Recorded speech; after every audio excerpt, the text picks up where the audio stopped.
श्री शिवाय नमस्तुभ्यम। राधे राधे मित्रों, महाशिवरात्रि की आपको बहुत बहुत बधाई है।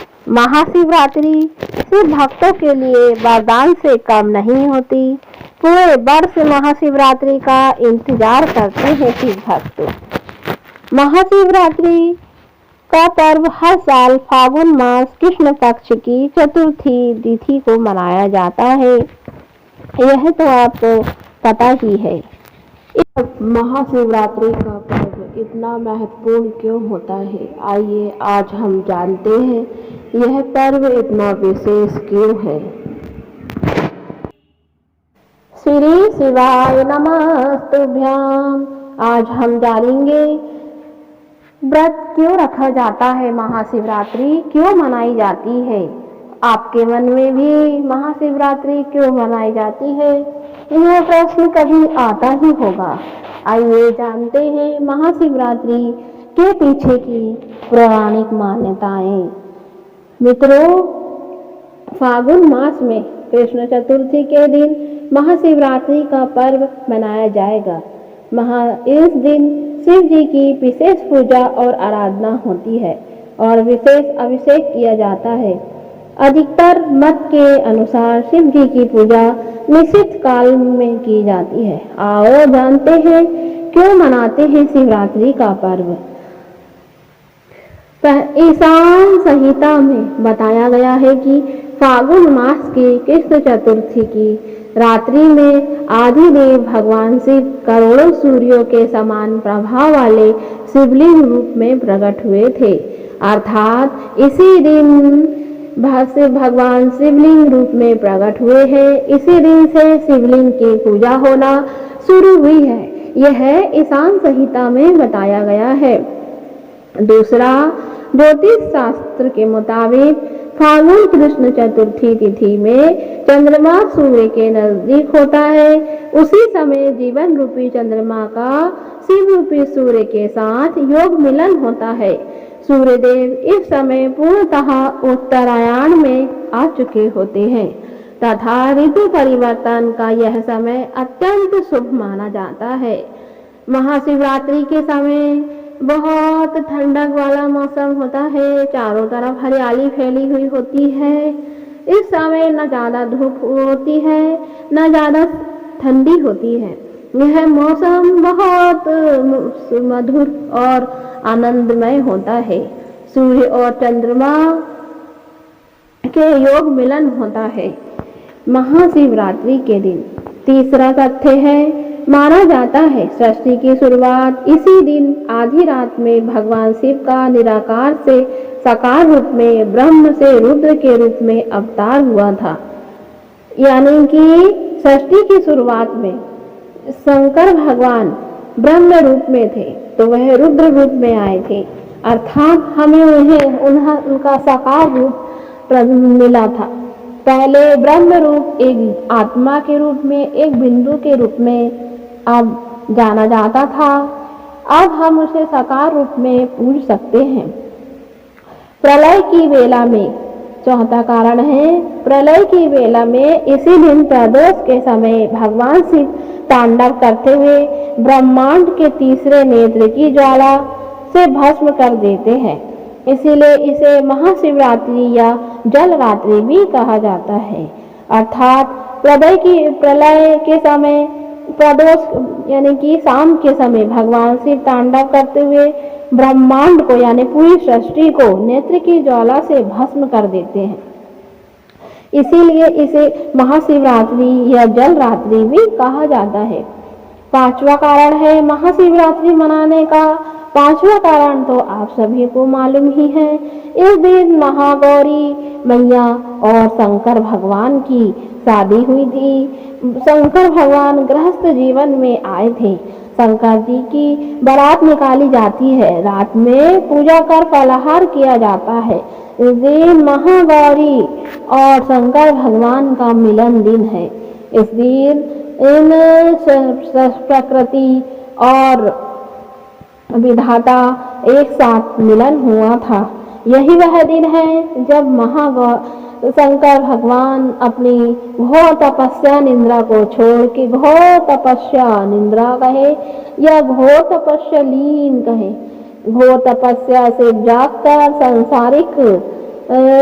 संसार के नियमों के अनुसार गृहस्थ जीवन का पालन करने के लिए देवताओं ने उन्हें मनाया था और गौरी मैया से शंकर भगवान का विवाह हुआ था। इस प्रकार हमने जाना कि महाशिवरात्रि क्यों मनाई जाती है।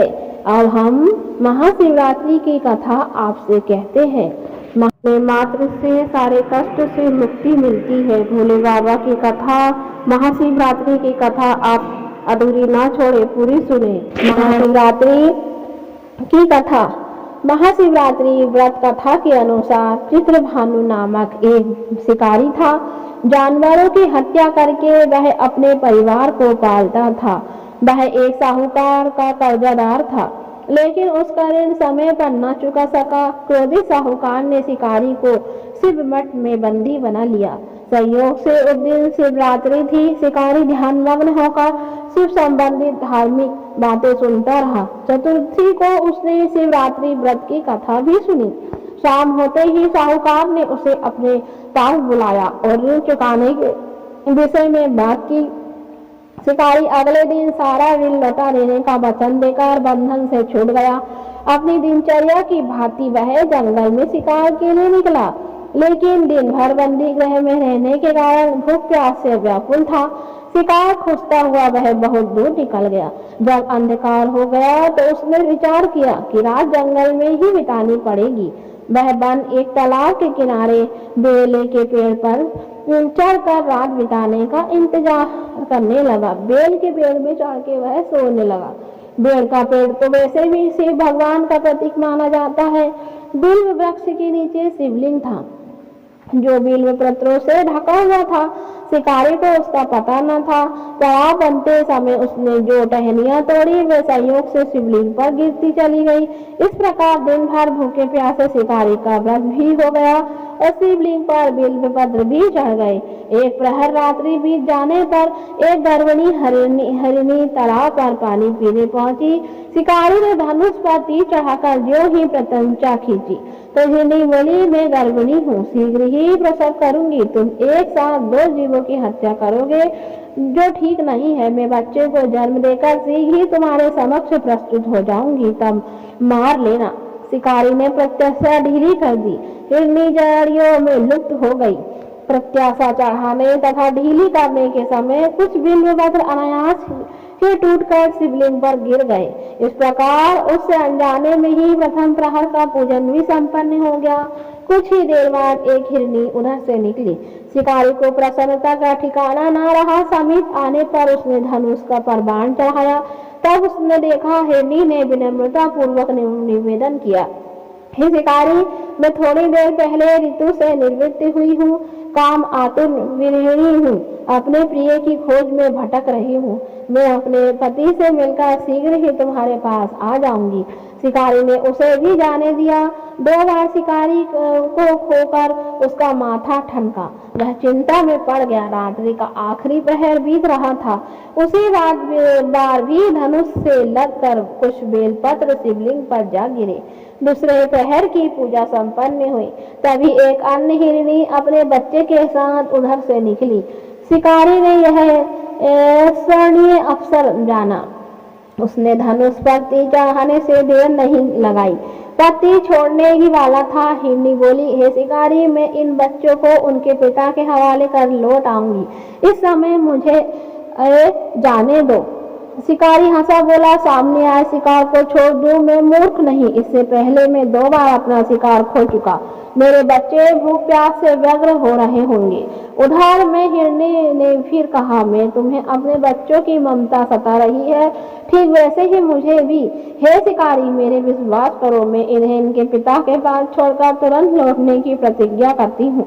हिरनी का दुख भरा स्वर सुनकर शिकारी को उस पर दया आ गई। उसने मृगी को भी जाने दिया। शिकार के अभाव में तथा भूखा प्यासा वह बेवकूफ शिकारी अनजाने में ही बेलपत्र पर बैठा बेलपत्र तोड़ तोड़कर नीचे फेंकता जा रहा था। वो फटने को हुई तो एक हष्ट-पुष्ट मृग उसी रास्ते पर आया। शिकारी ने सोच लिया, इसका शिकार अब अवश्य करूंगा। शिकारी की तनी हुई प्रत्यंचा देख मृग विनीत स्वर में बोला, हे शिकारी, यदि तुमने मुझे पूर्व आने वाली 3 मृगियों तथा छोटे छोटे बच्चों को मार डाला तो मुझे भी मारने में विलंब न करो, ताकि मुझे उन्हें वियोग में एक क्षण भी दुख न सहना पड़े। मैं उन हिरनियों का पति हूँ। यदि तुमने उन्हें जीवन दान दिया तो मुझे भी कुछ क्षण का जीवन देने की कृपा करो। मैं उनसे मिलकर तुम्हारे समक्ष उपस्थित हो जाऊंगा। मृग की बात सुनते ही शिकारी के सामने पूरी रात की घटना घूम गई। उसने सारी कथा मृग को सुना दी। तब मृग ने कहा, मेरी तीनों पत्नियां जिस प्रकार प्रतिज्ञाबद्ध होकर गई है, मेरी मृत्यु से अपने धर्म का पालन नहीं कर पाएगी, अतः मैं तुमने उन्हें विश्वास पात्र मानकर छोड़ा, वैसे ही मुझे भी जाने दो। मैं उन सबके साथ तुम्हारे सामने शीघ्र उपस्थित होता हूँ। शिकारी ने उसे भी जाने दिया। इस प्रकार बता हो गई। उपवास, रात्रि जागरण और शिवलिंग पर बेलपत्र चढ़ाने से अनजाने में ही शिवरात्रि की पूजा पूर्ण हो गई। पर जाने अनजाने में ही हुई पूजन का परिणाम उसे तत्काल मिला। शिकारी का हिंसक हृदय निर्मल हो गया, उसे भगवत शक्ति का वास हो गया। थोड़ी देर बाद वह मृग सपरिवार शिकारी के समक्ष उपस्थित हो गया ताकि वह उसका शिकार कर सके। किंतु जंगली पशुओं की ऐसी सत्यता और सात्विकता और सामूहिक प्रेम भावना देखकर शिकारी को बड़ी ग्लानि हुई। उसने मृग परिवार को जीवन दान दे दिया। अनजाने में शिवरात्रि के व्रत का पालन करने पर शिकारी को मोक्ष और शिवलोक की प्राप्ति हुई। श्री शिवाय नमस्तुभ्यम्। इस प्रकार यह कथा संपन्न हुई। जिस प्रकार शिकारी को अनजाने में महाशिवरात्रि का फल प्राप्त हुआ, हे भोले बाबा, हमारे भी सारे कष्टों का निवारण करें और हमें हमारे ऊपर कृपा करें। फिल्म सुनने से आपकी सारी मनोकामनाएं पूर्ण होती हैं। चैनल को लाइक करें, सब्सक्राइब करें और कथा को आगे बढ़ाएं ताकि सभी इस कथा का लाभ ले सके। श्री शिवाय नमस्तुभ्यम्।